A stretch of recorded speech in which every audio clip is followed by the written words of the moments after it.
So how do you Just go? talking about non-conference schedule, are you close, how many spots do you have left to fill, you feel like, and are you close to getting those lined up?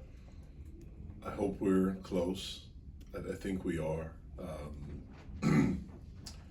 We're waiting to see if we will have a conference game December 21st or not. That's kind of the last thing. We're pretty much done with all of them except for just that game. If we are able, excuse me, if we have a game on the 21st, a conference game, then we will have to put a game somewhere else. If we don't, we'd like to put a game there, December 21st. That's really what we're looking for, is one game. Do you like your non-conference schedule as far as an avenue into the tournament? I hope so. Obviously, a lot was made of our non-conference schedule last year, and so we've tried to be mindful of that. We try to be mindful of it every year. We thought going into last year, our non-conference schedule was good. We didn't anticipate, Missouri not being as good as they were, and some of the other teams that we played to not have as good of a seasons. But I feel good about what we have on paper right now. But the main thing is that we have to play well. That's the main thing, for us to take care of our business in the non-conference schedule. Jeff, first, congratulations on your extension. Thank you. How did that come about? When did talks about that begin? And was that ever something that was even in question as you're doing all the duties that you have as coach? I don't think it was ever in question. Heather and I have a great relationship. At the conclusion of the season, she had a conversation with my agent, and I don't get involved in contract stuff. I'm not equipped to do that. That's not my expertise. I don't really know much about it. I coach basketball and try to help the guys we have get better. And so my agent took care of that with her. The deal was done for a while. It just wasn't announced. But incredibly grateful for it, appreciative for it, and look forward to being here. Jeff, it seemed like all summer, this was kind of, you guys got a chance to kind of celebrate both Bub and Blake, not just being at the draft to celebrate Bub, but also you guys going on the trip to watch them in Vegas play. What's that been like? Was that a plan that you set out from a while to kind of help institute culture? How did that even come about? Because I don't see too many teams doing it. Which both of them? Yes. Draft? Yeah, the draft, I was invited to the draft. Mm-hmm. Bob and his family invited me there and wanted me to be there. Mm-hmm. And so I was honored to be there and to be a part of that with him. These relationships that we have with these guys are life relationships. It's not a 1 or 2 year or 4 year or however long the guy is here. It's something that, we want to try to help them. We all as coaches on my staff, we've been in their shoes. We've been Division I players. We all were pretty good at some point, in our careers, and just trying to help these young guys navigate it. And, but that's how that came about. Going out to Summer League, that one was a little bit different. Once we got the schedule, it's something that I wanted to do. I didn't think I would be able to do it just because of, we were on the road recruiting when the Summer League started in Vegas. And I was just looking at it like, we're done Sunday. Really the only days I could go are like Monday, Tuesday, and Wednesday, but I don't want to miss practice. Like, we have practice, we have workouts, we have all of that stuff going. I had a doctor's appointment on Thursday, and I was tired just from recruiting. But I was sitting in the gym in Peach Jam, and on Friday, and Big Bub texted me, and he said, "Are you coming to Vegas for Summer League?" And I was like, "I'm trying to figure out how to make it work. I just can't figure it out. I don't think I'm gonna be able to make it." And he said, I'm holding your feet to the fire. You need to be here."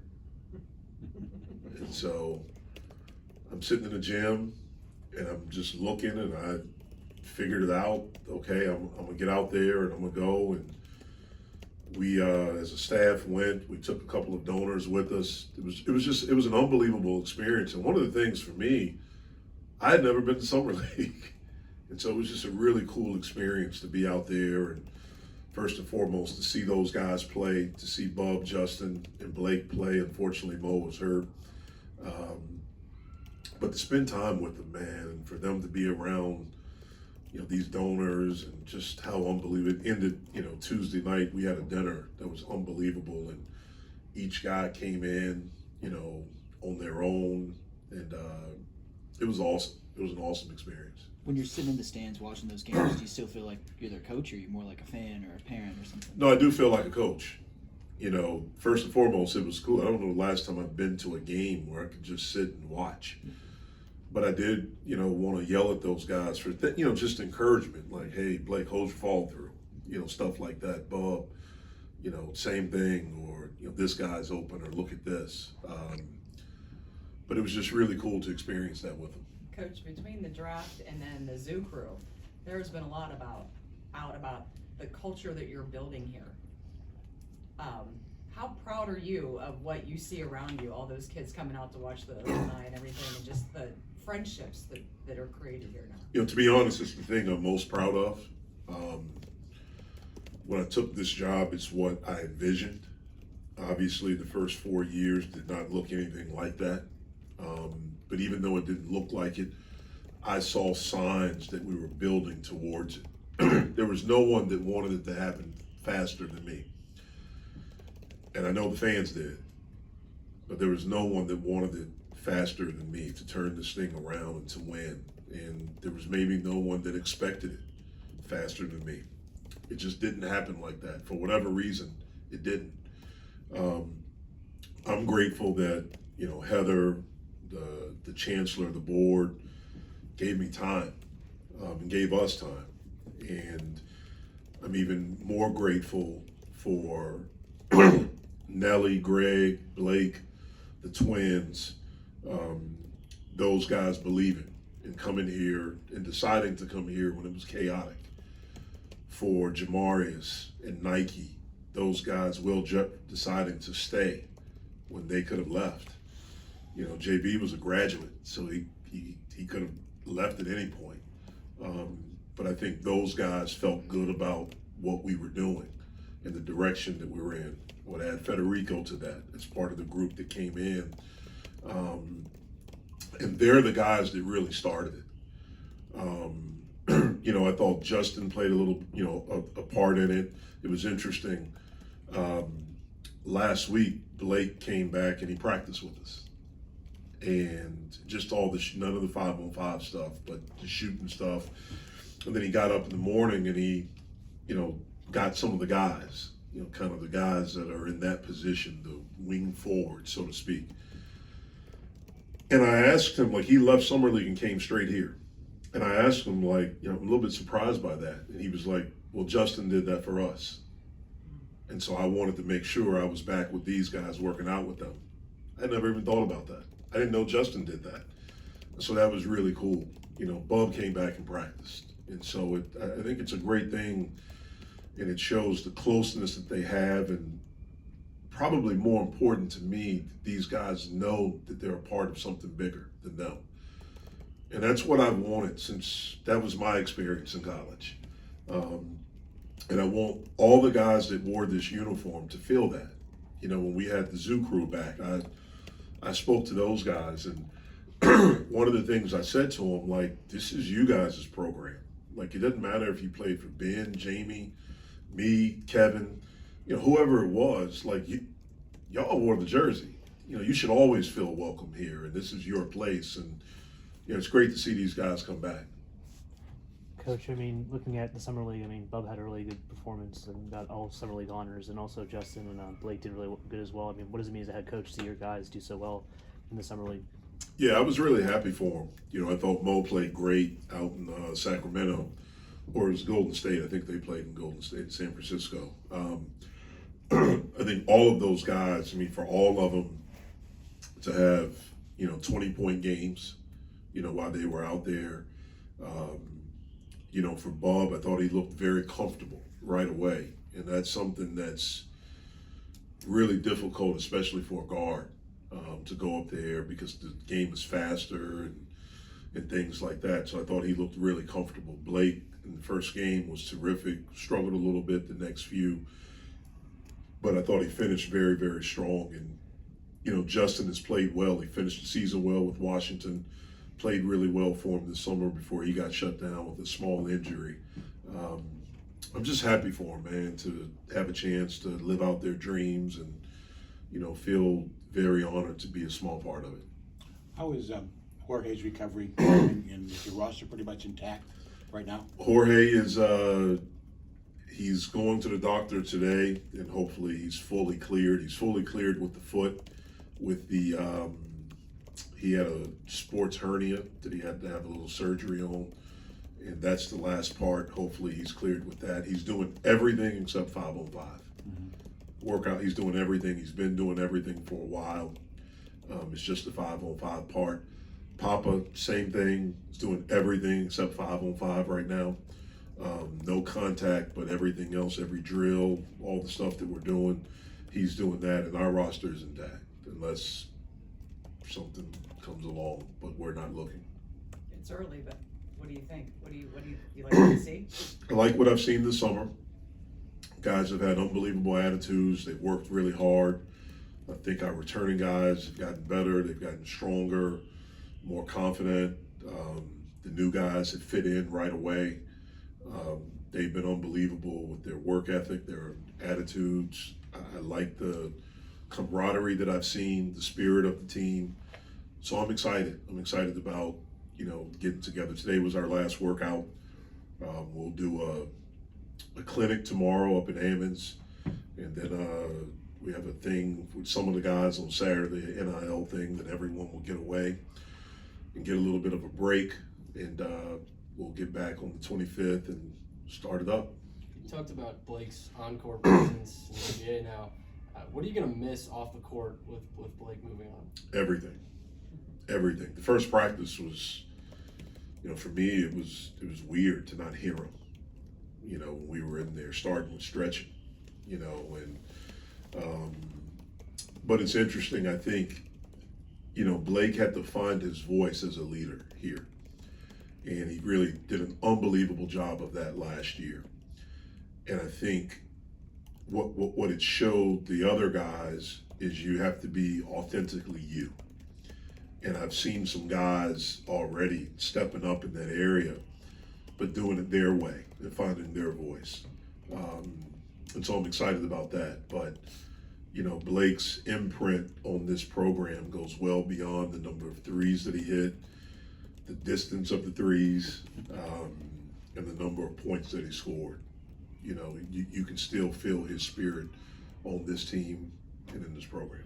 Have you seen anyone kind of step up and not try to be Blake, because you know it's not you everyone to be themselves, but anyone step up into a more leadership role the same way Blake kind of did last year? Well, I think, you know, Jalen, you know, even though he's still young, but he's experienced, you know, I've seen him finding his voice a little bit more ish in his way, finding his voice. So I think those two guys, you know, have really stepped up.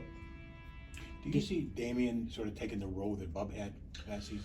Well, I think they have some similarities in the standpoint they're both tall guards. And they both are good guards, but their games are a little bit different. Dame's game reminds us probably a little bit more of Jamarius Burton, just because he's really physical, and he's very, very good in the mid-range. Now Bub was good in the mid-range too. Bub didn't have the physicality. You couldn't tell him that. He thought he did. But, you know, Dame's going to be good for us. I thought he learned a lot at Houston. You know, learned how to play even harder, learned how to play defense better. He obviously had a great coach and an unbelievable culture there. But we need him to be Dame. That's all we're asking him to be, the best version that he can be. And he's been unbelievable for us this summer. Osmal is kind of a unique case, I think, like an older guy who's still a true freshman. How did you find him, and what do you think he's going to be able to bring this year? Yeah, that was a Tim O'Toole special. Obviously, we have made it a point to really look at overseas, look at foreign guys, and Tim had showed me film on him, liked him, put together some stuff. I watched some games. They told me he was 6'7". I didn't believe it. Last time I was told somebody was during the pandemic when we did recruiting on Zooms, and they were 6'6" and 6'7", and they showed up and they were shorter than me. And so I was a little bit skeptical when he came on the visit. He's a legit 6'7". I love the fact that he's a guard. Like, he can play multiple guard positions. He can really shoot the basketball. He has a very good feel. And he's going to get better. And so I expect him to be a good player. I don't know exactly what that means, but he's a good player. He's gotten better. He's been an unbelievable teammate. He's worked hard.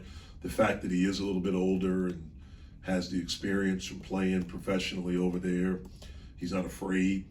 He has a toughness, and he has a quiet confidence about him that I love.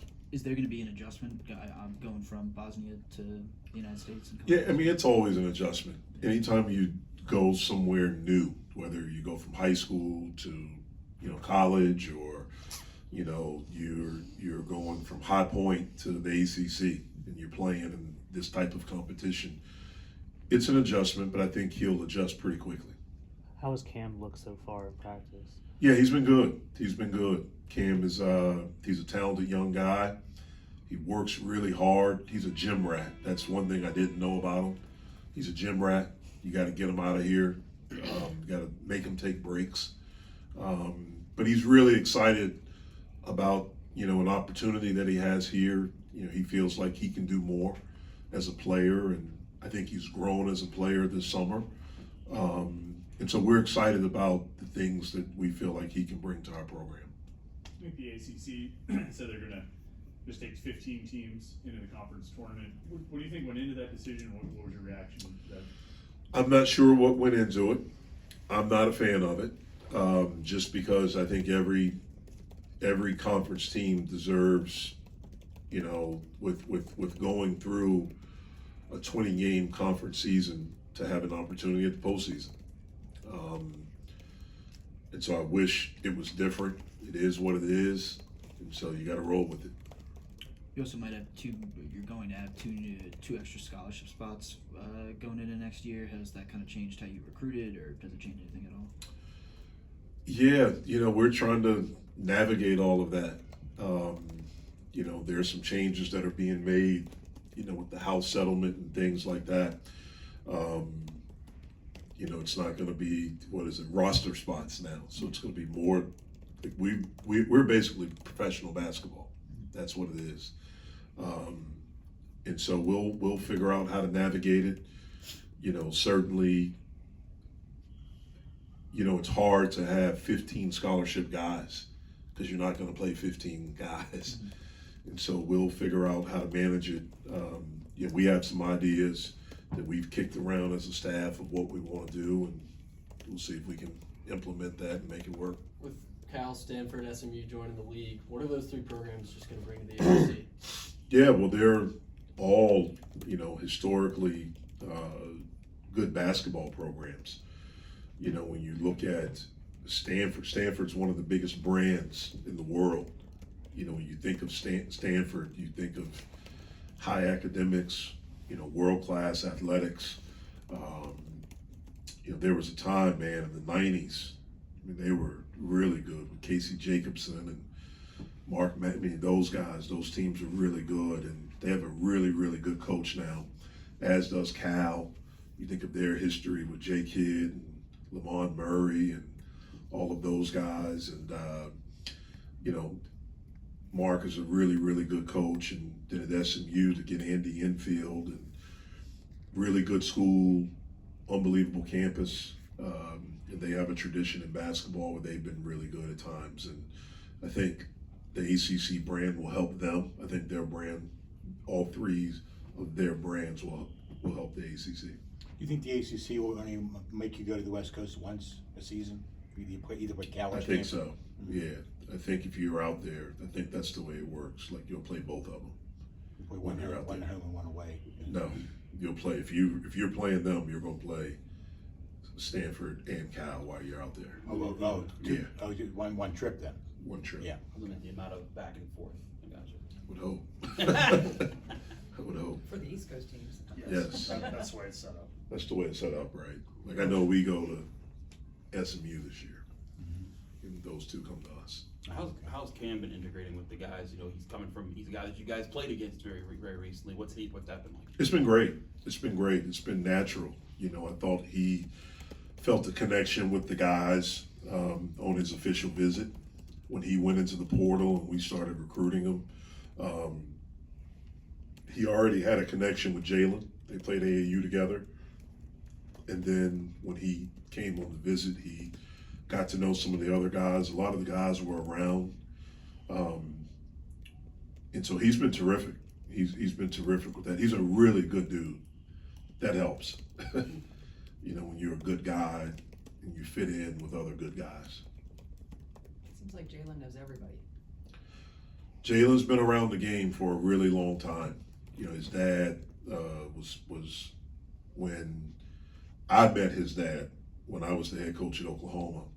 His dad was involved with the Houston Hoops program, which is one of the best, which was at the time was one of the best AAU programs. Unbelievable talent has come through Houston Hoops. And it was funny, I was talking to Jalen the other day, and we were talking about I can't remember what we were talking about, but I said to him, you know, how old were you then? It was something, and he was like, I think I was about 6. And I said, yeah, I think that's when I met you. I just remember seeing him in the gym back then. And then, you know, with John Lucas being his godfather, he was always in the gym with pros. He was always in the gym with his dad, and so he does know a lot of guys. He's connected to a lot of people. It helped his basketball IQ, I assume. No question. Absolutely. No question. Looking at the ACC, how confident are you in the strength of the conference going forward into this season? Yeah, I'm confident. I think our league is really good. I think our league is really good. I mean, once again, you look last year what we did in the NCAA tournament. You know, as a league, to have, I think I don't know where NC State finished or Clemson, but both of them were below 4. You know, to get to the Elite 8 into the Final 4, I think it shows the depth of our league, the overall strength of our league, and I think it'll be that way again this year. Can I ask an Olympic question? Sure. I was waiting till everybody was done with the pet. Are you watching? What do you Of think? course. Love it. I love the Olympics. I love it. Before I came up, we were just watching the women's gymnastics in the locker room down there. Yeah, and so I love it. I love the spirit of it, man. Just how proud these athletes are representing their country. And I know in basketball, in I can't speak for the women's basketball, but the men's basketball, I've had a chance to do it. It was with the 2016 Olympic team. We can't generate the same type of pride that the other countries have. We can't. We try, and we're prideful.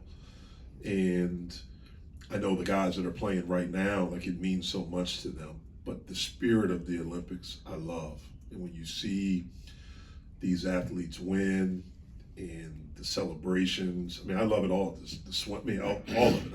I'm so excited. I think my favorite is track and field, which is getting ready to start.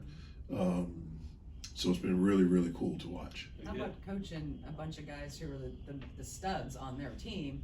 Like your boy Jason It's didn't hard. have a minute the other day, so. It's hard. I think the thing in our country that is a mistake, and so many people do, is that they just think it's easy. And they think that we're American, we have the best players, we're gonna win. And it's just, it's not our game. FIBA is completely different.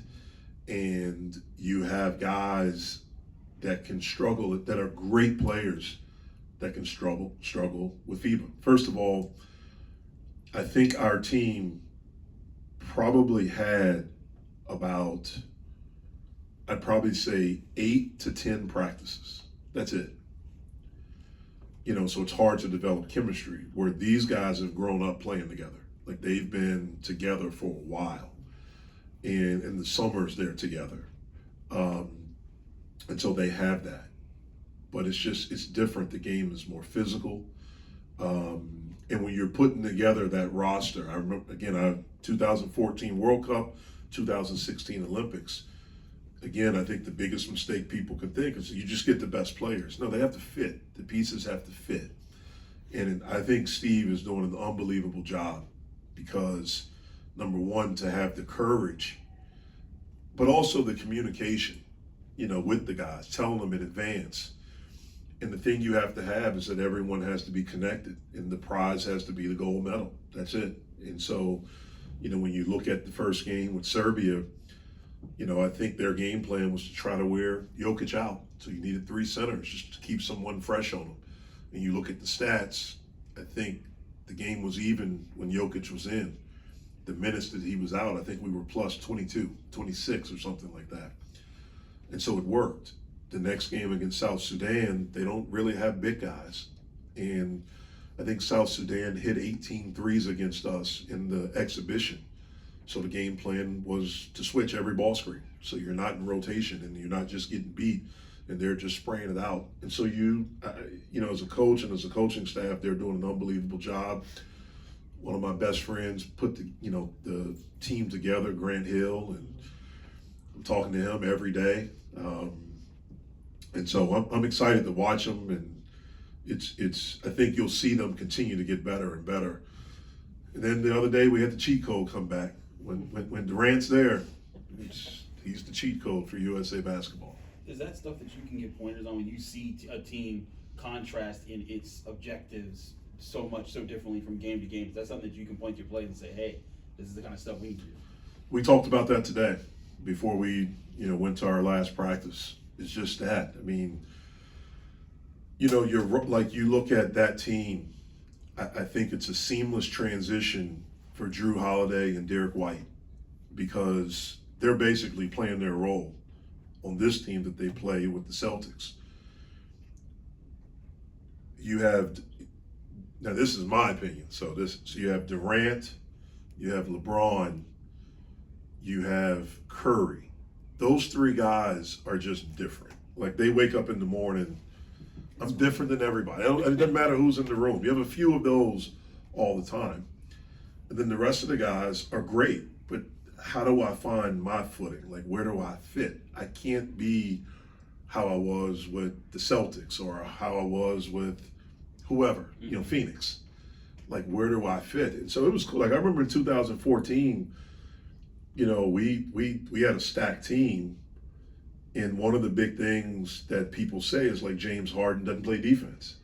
And I remember talking to him one day, and he was like, people forget when I came in this league, that's what I did. I defended. Mm-hmm. But with the Rockets, I got to score 30 plus and get 12 plus assists. I can't defend like that. I don't have the energy. And so you see that, like you see Booker, like Booker can really defend, and you get to see that now, him being able to do that. And so it's a challenge from the ego standpoint from some of those guys, and I get it. But I do think it looks like from afar they've had unbelievable attitudes, and they're all about the right thing, trying to win. And then same thing applies for us. You know, I think we have multiple weapons. We can do some different things. We can, you know, I like, at least right now, the versatility I think we can have as a team. And, you know, guys have to understand that. And the big goal has to be winning, not individual stuff. It has to be all about winning. The Diaz-Graham twins and I guess Amsel too, they're international guys. Has it been interesting watching with them and who don't come from the American perspective? It was probably more interesting watching the European soccer stuff with them, the soccer championships, and especially the twins because Spain won and they have the young phenom, and at the same time, I think, they were like, Wimbledon was, so we go in the locker room after practice and I remember one day we had practice at 12 and the night before, G calls me And he's like, Coach, we have practice at 12, right? I said, yeah, why? And he was like, do you think we can move it up early because Spain plays at 12 or 11? Like, I want to see the second half. So we moved it up early. Then you go in, and Wimbledon was on, Alcaraz. So they're all on that. So it's really cool to watch them. Like, those two guys and Papa, because they're really into soccer, they've gotten the guy. I mean, you go in there, all the guys are watching soccer with that. So it is cool. You know, Spain's not doing as great in the Olympics right now, so they don't have much to say. And the guys are letting them know that. But it is cool to watch that. Do you like the 3-on-3 basketball? You know, I haven't watched it that much, to be honest with you. We were just talking about it downstairs because I know we haven't won. It's not good. I haven't seen it, so I don't understand it. I can't speak on it because I haven't seen it. I watched ping pong this morning, or table tennis. That's right. That's incredible. Yeah. Incredible. Those guys are good. Yeah. How about the women's game? Yeah. Your boys watching the women's, like, the resurgence of women's basketball right now. It's unbelievable. It really is. I mean, I'm a basketball junkie, so I watch it all. I just like good basketball. But watching, I thought the WNBA All-Star game was unbelievable. Unbelievable. And watching them in the Olympics, and again, the same thing, seeing all these unbelievable women, but they got to fit into different roles. I read an article this morning where Jewel Lloyd talked about that. Like, you got to be different than where you are and things like that. But you still have some outliers, like Asia Wilson. Like, she wakes up, I'm the best player. Breanna Stewart, I'm the best player. It doesn't matter. And so, yeah, I've enjoyed watching them, and I think our guys have too. I know we're delving into more national things here, I love it. I feel like this is a very unique time in basketball history where in the Olympics you have a 42-year-old in Taurasi on the women's team, a 39-year-old in LeBron on the men's team, and both of them are still very much competitive. LeBron's doing chase down blocks and Taurasi's hitting her shots. What is that like for you as just a basketball enjoyer to see that those people with such long careers still competing? Yeah, it's unbelievable, man, when you look at how they've taken care of themselves and how they're able to still be elite. It's unheard of. You know, you look at LeBron. I mean, I text Grant during the game against South Sudan, I think. No, it was the first game. And I just said to him, like, this dude's incredible. Like, he's unbelievable. And it was interesting because he said to me, this was before the Olympics started, this is when they started practice. He said, like, he showed up in the best shape of anybody on the team. He talked about how hard he practices. And I read a quote where Steve Kerr talked about that, where he asked Spoelstra and Tyrone Lue, who both coached him in Cleveland and Miami, is this normal? You know, this is how he is every day. So you have that. And then Taurasi, you know, 42, unbelievably competitive, smart. She's a killer. Like, she is. Like, she is like of the Kobe, the Jordan, of that ilk. I remember being around her in 2016 in the Olympics because we were on the boat in Rio and just watching her, you know, in the trash talk, and you can back it up, and but just how competitive she was. And I think it also shows just how much they love the game, and they understand that they may not be what they once were, but they can still have unbelievable impact, and probably more than anything want to give back to the game, to teach the younger people that are on these teams, you know, how to be great. All right. Thanks, Jason.